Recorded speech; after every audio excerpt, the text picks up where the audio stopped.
Baka hindi nyo alam. Sa loob ng factory na yan, nagtatrabaho ang tatay ko. Weh, sinasabi mo lang ata yan para umanga kami sa'yo eh. Diyan talaga nagtatrabaho ang tatay ko. Kayang-kaya ko kayo ipasok dyan. At pagdating natin sa loob, pwede nating kunin at tikman ang kahit anong tinapay.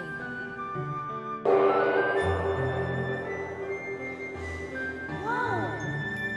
Ang daming tinapay!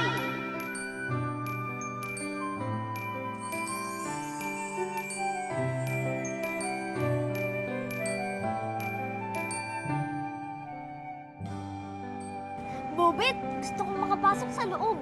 Gusto kong makita kung paano ginagawa ang mga tinapay. Oo ba? Sa isang kondisyon. Ano? Isasama nyo na ako lagi sa barkada niyo. Din.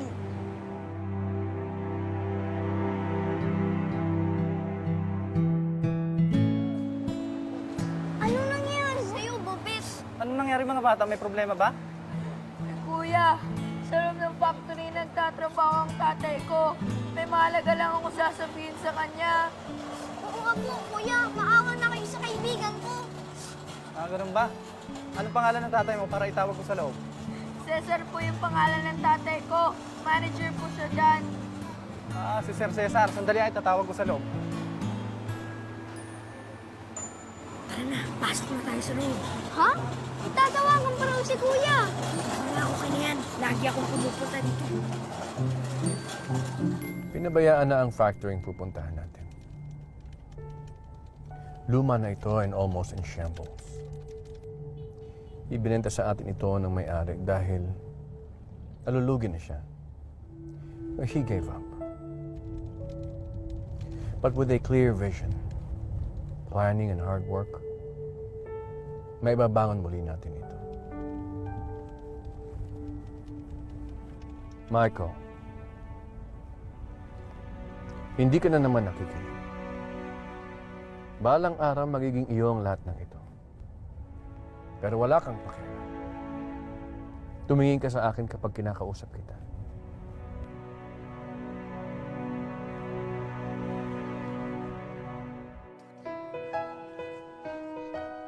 Laki.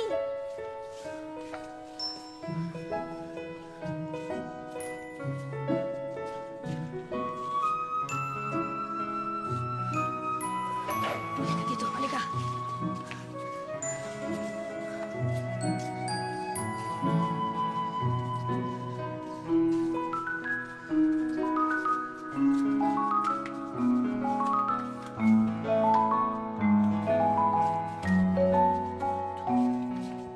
Takutain yung damit mo. Bobet, anong ginagawa mo? Okay lang to. Sigurado ka ba? Di ba bawal yan? Huwag ka nang maarte, Tago. Sige ka, pag hindi ka kumuha, hindi kita hatian itong mga nakuha ko. Oh, ano na? Ayun po!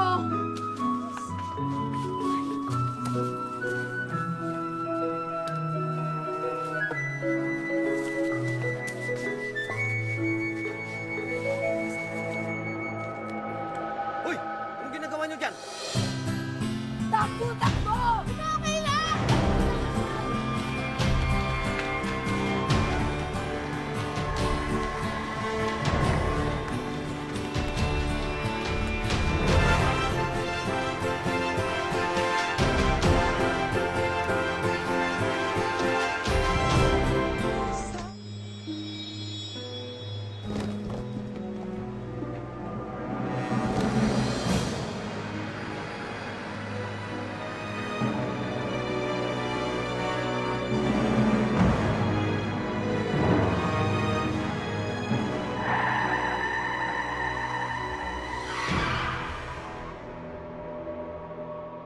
Bobet!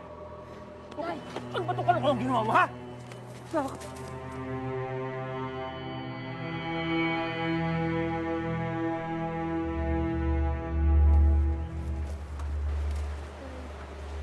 Pasensya na ho, Mr. President.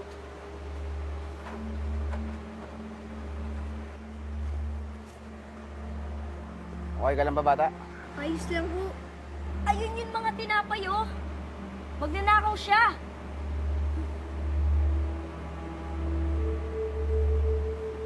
Saan ang galing ang bata? Sir, galing sa loob. Kumuha ng tinapay.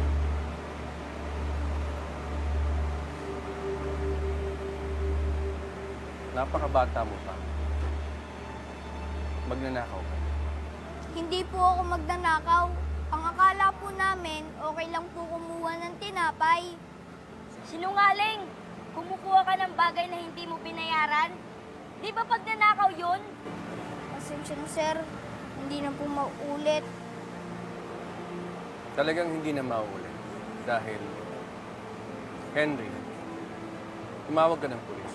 Ipatambut mo ang bata. Yes, Mr. President.